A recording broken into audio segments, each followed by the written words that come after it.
이스라엘에 대한 네 가지 비유, 이스라엘에 대한 네 가지 비유라는 제목으로 하나님 말씀 증거하도록 하겠습니다. 오늘 설교 제목 그대로 이스라엘에 대해 네 가지 비유가 나오는데 오늘 차례대로 살펴봄으로써 성경이 우리에게 주는 메시지 분명히 있다고 생각합니다. 그 메시지를 한 가지씩 살펴보도록 하겠습니다. 오늘 본문에는 네 가지 비유가 나옵니다. 지금 방금 읽은 본문은 화덕이라는 표현이 나오죠. 4절에 보니까 달궈진 화덕, 그리고 6절에도 화덕 같으니 이런 얘기가 나옵니다. 그리고 이제 읽진 않았지만 8절에는 두 번째 비유가 나오죠. 뒤집지 않은 전병, 이런 얘기가 나옵니다. 그 다음에 11절 보면 에브라임은 어리석은 비둘기 같이, 비둘기란 표현이 나오고요. 네 번째는 16절에 속이는 활과 같으며, 이렇게 되어 있습니다. 이 네 가지 비유예요. 화덕, 전병, 비둘기, 속이는 활. 호세아서가 인물 언어라고 어저께 우리 BST 시간에 알려드렸죠. 요한계시록은 그림 언어다 그러면 호세아는 인물을 통해 하나님을 보여주는 인물 언어. 또 호세아는 또 오늘 이 네 가지 비유를 통해 이스라엘이 지금 이런 상태라는 거예요. 화덕, 전병, 비둘기, 속이는 활. 요 네 가지가 뜻하는 것이 무엇인지 차례대로 한번 살펴보도록 하겠습니다. 첫 번째 화덕은 뭐냐면 이런 거예요. 잠잠한 정욕을 의미합니다. 예를 들어 이런 거죠. 화덕이 당시도 그렇고 지금도 그렇지만 발효된 빵을 넣어서 그 발효가 되기까지 기다렸다가 불을 집어넣어서 그 시점부터 빵이 부풀어 오르는 거죠. 그러니까 그 상황이라는 거예요. 지금 불 닿으면은 순간적으로 빵이 되는 상황, 그 발효가 되고 있는 것일 뿐 잠잠하게 점점 부풀어 오르는 빵, 그 정욕을 의미하는 거거든요. 이스라엘이 그런 상황이라는 겁니다. 불만 갖다 대면 곧 순식간에 부풀어 올라서 빵이 되는 정욕을 잠재적으로 갖고 있는 상태, 그게 지금 이스라엘이라는 거예요. 그러니까 겉으로는 점잖아 보이지만 아무 일 없는 것처럼 보이지만 불이 오기까지만을 기다리는 거예요. 불만 닿아라 순간적으로 빵이 되는 거죠. 발효가 되는 시간은 되게 길어 보이지만 길지만 빵을 굽는 시간은 그거에 비해서 상대적으로 작지 않습니까? 그죠? 그러니까 발효가 되는 거여서 불 갖다 대면 빵 되는 건 순식간이라는 거예요. 그 정도로 정욕 대기 상태. 그게 지금 이스라엘 현재 상황이고, 전병이라고 합니다. 그죠? 8절에 뒤집지 않은 전병. 이거 그냥 뒤집지 않은 전병이면 뭐겠습니까? 전병이라는 뜻을 잘 몰라도 뒤집지 않은 뭐 빵이라고 생각하면 가깝습니다. 뒤집지 않은 과자. 한쪽은 계속 타고 한쪽은 계속 안 익고, 그 상황이라는 거예요. 그러니까 이건 뭘 의미하냐면 종교적으로 한쪽으로는 과도하게 막 종교적으로 주님을 따르는 것처럼 보이지만 한쪽으로는 생활이 점점 덜 익어가는, 그러니까 완전 상반된 거죠. 그러니까 이게 주님을 믿고 그 영양분이 이쪽으로 넘어가야 되는데, 그러니까 하나님으로 인해 내 몸이 한쪽이 익어가면 다른 쪽도 변화가 돼야 되는데 주님은 주님대로 막 부르짖고 막 타들어갈 정도로, 그리고 반대쪽으로는 생활은 전혀 주님 믿지 않는 것처럼 활동하는 모습, 그게 이스라엘의 모습이었다는 거예요. 비유가 기가 막히죠. 비둘기, 여기 11절에 어리석은 비둘기, 이거는 이제 멍청함을 의미합니다. 당시에 새 사냥을 할 때 그때 어떤 식으로 새 사냥을 했냐면, 고대 사회는 뭐 별다른 기술이 없으니까 이집트 벽화에도 있어요. 그물 안에다가 새 형상을 집어넣고 새가 오기만을 기다리는 건데, 그때 새도 좀 멍청했나 봐요. 그거 보고 그물 안으로 들어왔어요. 그렇게 잡는 벽화들이 있어요, 애굽에. 당시 그렇게 잡던 게 유행이었는데 이스라엘이 지금 딱 그렇다라는 거예요. 애굽이라는 그물 안에 그 형상, 새 형상, 자기랑 비슷한 새 형상을 보고 그 그물 안에 들어가고, 좀 있다가는 아수르 그물 안에 쫄쫄쫄쫄 가고 왔다 갔다 하는 모습. 그게 지금 어리석은 비둘기와 같다. 그런 비유고 속이는 활. 이건 뭐 마찬가지. 활을 이 궁수가 믿고 쏘잖아요. 이렇게 쏘면 정확히 맞을 거야. 그지? 궁수는 하나님을 의미해요. 쐈는데 활이 잘못 싼 활이야. 불량 화살인 거죠.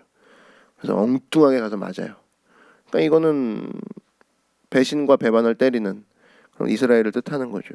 그러니까 요약하면 뭐냐? 이게 총 4가지잖아요. 화덕, 전병, 그다음에 비둘기, 속이는 활. 위에 2개는 뭐냐면 화덕과 전병은 삶의 질을 얘기해요. 그지? 타들어가는, 익지 않는, 섞이지 않는, 그지? 그래서 망하는 거예요. 그렇게 해서 망하는 거. 비둘기와 활은 뭐냐면 방향을 뜻해요. 비둘기는 어디가 진짜인지 모르고 왔다 갔다 하고 있고, 활은 힘차게 날아가는데 완전 엉뚱한 방향으로 날아가고. 그러니까 삶의 방향, 삶의 질에서 완전히 총체적으로 망하고 있는 이스라엘을 의미하는 거죠. 완전히 길을 잃은 상태. 그러니까 이 4가지 공통점이 또 있는데 2가지씩은 이렇게 공통점이 있고 4가지 전체로 봤을 때 뭐예요? 하면 할수록 더 절망에 빠지는 행동이라는 거예요. 그럴 수밖에 없겠죠. 화덕은 빵이 부풀어 오를 대로 점점 부풀어 오르는 거예요. 터질 때까지. 전병은 뭐예요? 한쪽은 계속 타고 한쪽이 타면 탈수록 한쪽은 계속 덜 익어가고. 비둘기도 마찬가지죠. 그물 속에 들어가서 허우적거리면 거릴수록 더 뒤엉키는 상황. 하면 할수록 더 안 좋은 상황인 거예요. 활도 마찬가지예요. 날아가면 날아갈수록 빗나가는, 점점 더 빗나가는. 그러니까 완전히 절망적인 상태, 이 4가지 상태라는 겁니다. 지금도 보면은 포로 시대나 또 이 호세아 시대나 지금 시대나 동일하게 질문하는 게 있습니다. 질문 하나가 쭉 내려오는 전통적인 물음이 있어요. 인류 전체의 물음. 뭐냐? 어떻게 살아야 됩니까? 그죠? 그거거든요. 이 4가지 비유를 적용한다 그러면 사람들은 이렇게 살고 있다라는 거예요. 답을 찾지 못해서 어떤 사람은 화덕 언제 어디까지 발효를 할까?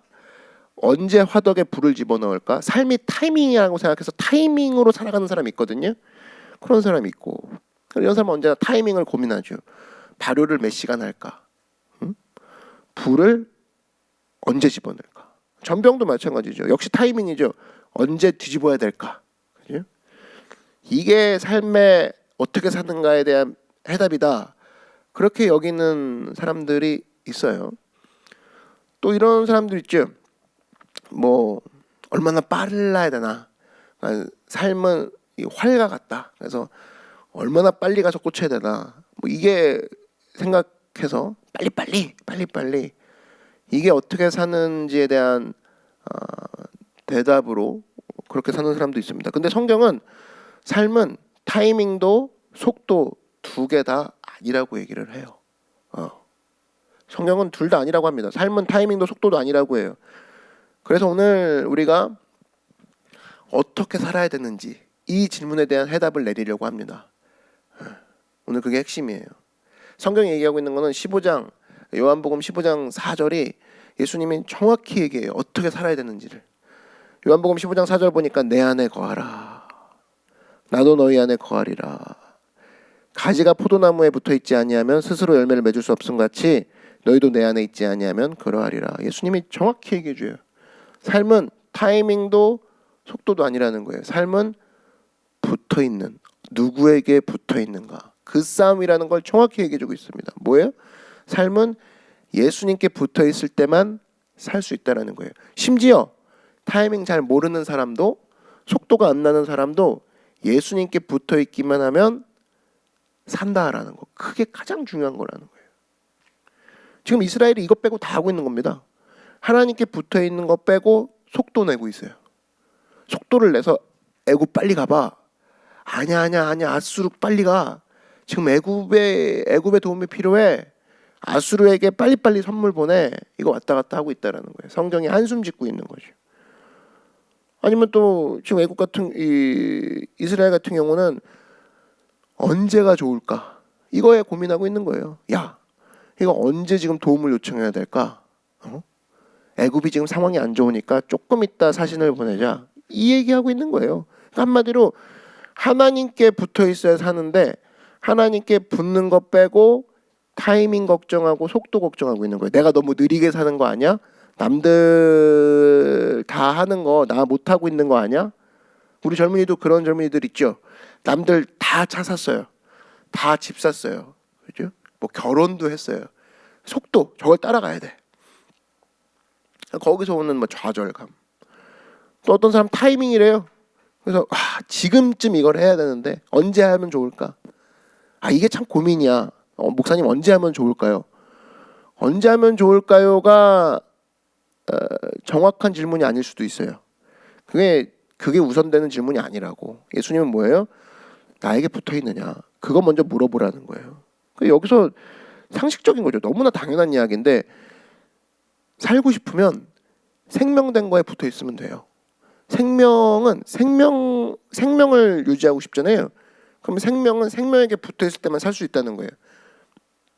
뒤집어 얘기하면 죽고 싶으면 시체랑 묶어 있으면 되죠. 옛날 로마 시대 그 어떤 형벌인데 그거 아세요? 되게 끔찍한 형벌 중에 하나가 멀쩡한 사람이 죄를 짓잖아요. 그러면 시체랑 묶어놔요. 어떤 식으로 묶어놓냐면 이게 정확히 코와 코를 맞댑니다. 시체에.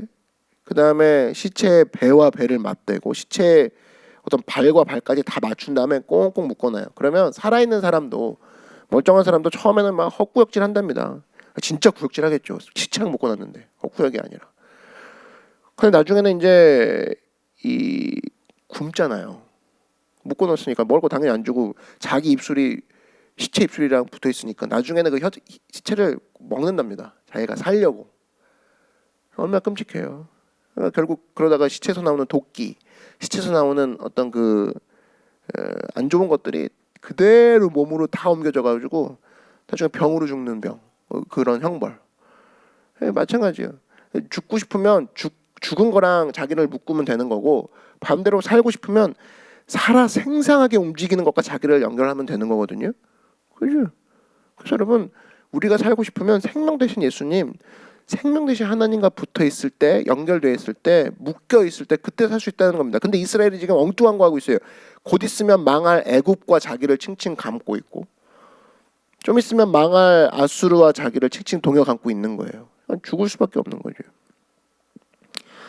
산상수훈 말미에 마태복음 6장을 보면은 예수님께서 가장 강조하신 말씀이 뭡니까? 왜 이 시대가 이 꼴이 되었느냐? 그 얘기를 합니다. 그 얘기를 하면서 이유가 뭐예요? 생명과 분리됐기 때문이라는 거죠. 그걸 보여주는 얘기가 뭐냐면 마태복음 6장 1절을 보니까 사람에게 보이려고 그들 앞에서 너희 의를 행하지 않도록 주의하라. 그리하지 아니하면 하늘에 계신 너희 아버지께 상을 받지 못하느니라. 그러면서 얘기 나오는 게 금식하는 거, 기도하는 거, 경건생활 이거 사람한테 보이려고 하지 마. 그 얘기가 쭉 나오잖아요. 이게 무슨 얘기입니까?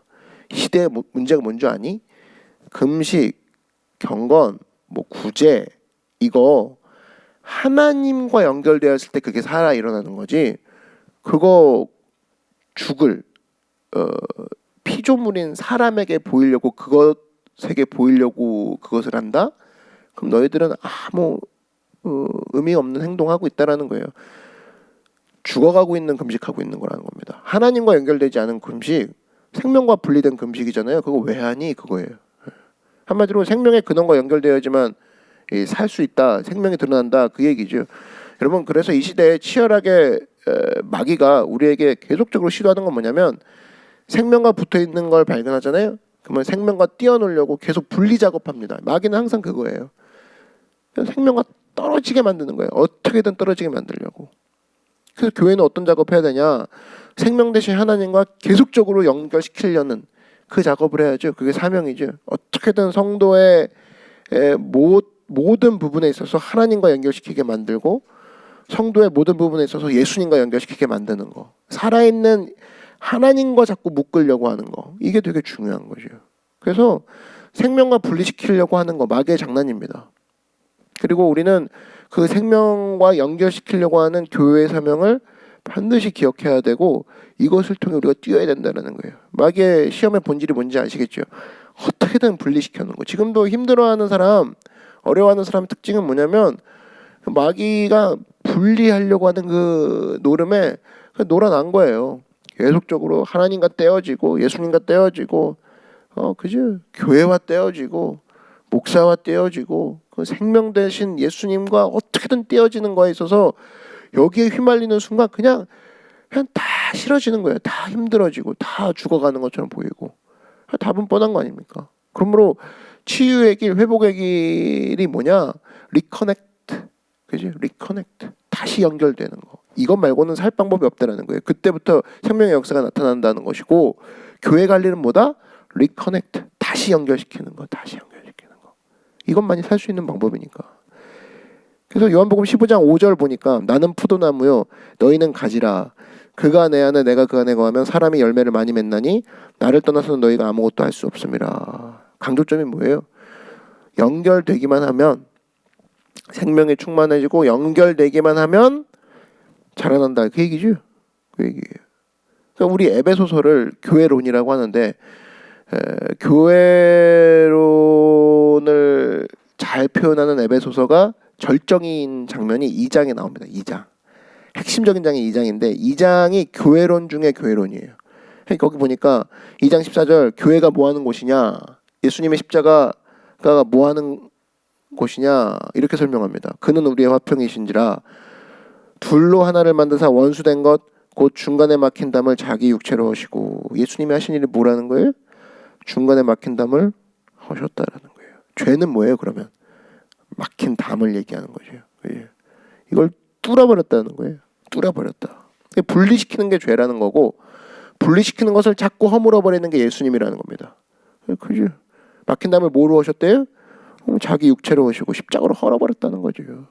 여기 생명의 근원이 여기 있다는 겁니다. 그래서 분리된 것이 뭔지를 교회는 자꾸 파악해야 되고 분리된 것을 자꾸 연결시키는데 연결시키는 게 목적이다. 그러면은 어떻게 연결시킬 것인가? 그죠? 여기서부터 고민하는 거예요. 이제 고민할 수 있는 거죠. 어떻게 연결시킬 것인가? 언제 연결시킬 것인가? 그죠? 그 다음에 얼마나 빨리 연결시킬 것인가? 그 다음에 고민하는 거예요. 근데 누구와 연결시킬 것인가?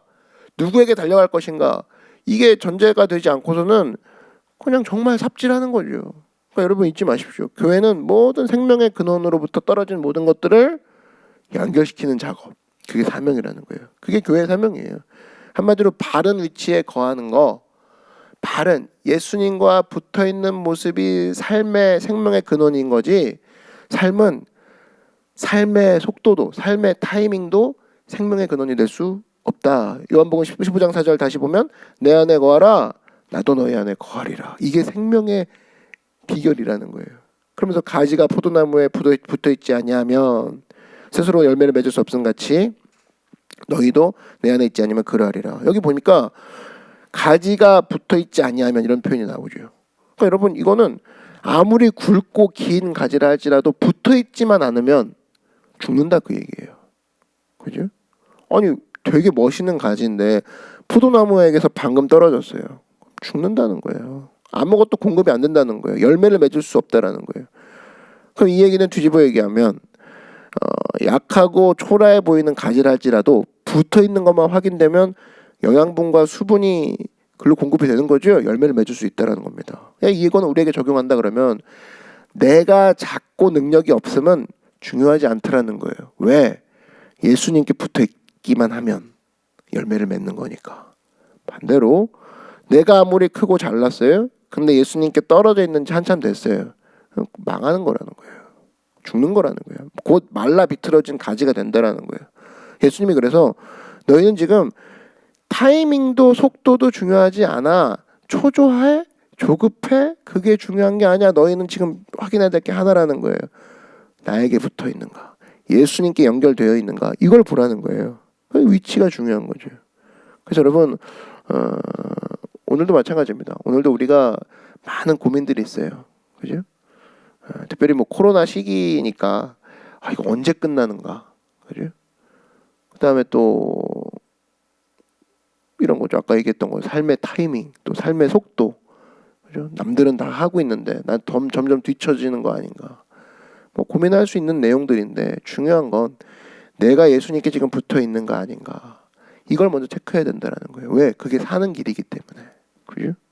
그래서 언제나 우리가 특별히 내가 능력이 대단하고 뭐 자부심을 갖고 있다 할지라도 이런 예수님과 나 사이의 위치가 틀어지면 넘어질 수밖에 없다는 것을 기억하고 하나님 내가 오늘도 우리 기도하잖아요. 성령님 인정합니다.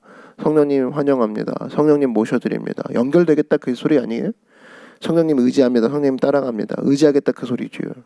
그래서 이 3S 어떤 분이 그런 얘기합니다. 3S가 중요하다고 크리스천에게는 The Spirit, The Scripture 성경이죠. 성령이 중요하고 성경이 중요하고 The Saint 성도가 중요하고 그러니까 절대 떠나지 말아야 될 게 이거예요. 성령님 떠나지 말고 성경 말씀 떠나지 않고 그다음에 성도의 교제권 떠나지 않고 그죠? 여기서 말하는 또 성령 여러분 성령 떠나지 마십시오. 성령 떠나지 않는 거 되게 중요합니다. 왜냐? 고린도후서 1장 21절에 보니까 우리를 너희와 함께 그리스도 안에서 굳건하게 하시고 우리에게 기름을 부으신 이는 하나님이시니 그가 또한 우리에게 인치시고 보증으로 우리 마음에 성령을 주셨느니라. 우리를 견고하게 하기 위해서 누구를 주셨대요? 성령님 주셨대요. 견고하게 하기 위해서가 무슨 얘기예요? 굳건하게 하기 위해서 무슨 얘기입니까? 가지로서 포도나무에 굳건하게 붙어있게 하기 위해서 내 힘 갖고 안 된다는 거예요. 성령님이 붙어있는 걸 가능하게 하신다는 거죠. 그래서 오늘 하루도 여러분 성령님 의지하고 성령님께 꼭 붙어서 내가 성령님께 붙어있음으로 말미암아 더욱더 견고해지고 굳건해지고 예수님 안에서 열매를 맺기 원합니다. 이 고백을 통해 우리가 애굽에게도 달려가지 않고 아수르에게도 달려가지 않고 예수님 안에서 열매 맺고 숨쉬고 살아 일어나는 믿음의 귀한 포도나무에 붙어있는 가지가 되는 그런 축복이 있길 주의 이름으로 축원합니다. 이 시간 기도하겠습니다. 기도하실 때 풍성한 열매를 맺는 가지가 되기 원합니다. 붙어있기 원합니다. 이런 고백으로 기도를 할 텐데 제가 먼저 여러분을 위해 기도해드리고 그리고 함께 통성으로 기도하는 시간 갖도록 하겠습니다. 사랑해 주님 감사합니다. 주님께 붙어있는 것이 생명입니다. 하나님 우리가 속도 때문에 조급해하고 타이밍이 언제일까 고민하는 내 머릿속에 예수님께 지금 내가 붙어있는가 예수님께 내가 지금 붙어있지 않는가 여기에 민감해하며 생명 되신 예수님과 붙어있는 것에서 승리하는 그래서 열매 맺고 굳건해지는 하나님의 사람들 성령의 사람들이 되게 하여 주시옵소서. 우리가 가지로서 포도나무에 붙어있게 하시는 이는 굳건하게 하시는 이는 성령님이시오니 오늘도 성령님 의지하고 성령님께 달려나아가 하나님 안에서 예수 그리스도만을 바라보며 나아가 열매 맺는 귀한 그리스도의 종들이 되게 하여 주시옵소서. 예수님의 이름으로 기도드렸습니다. 아멘.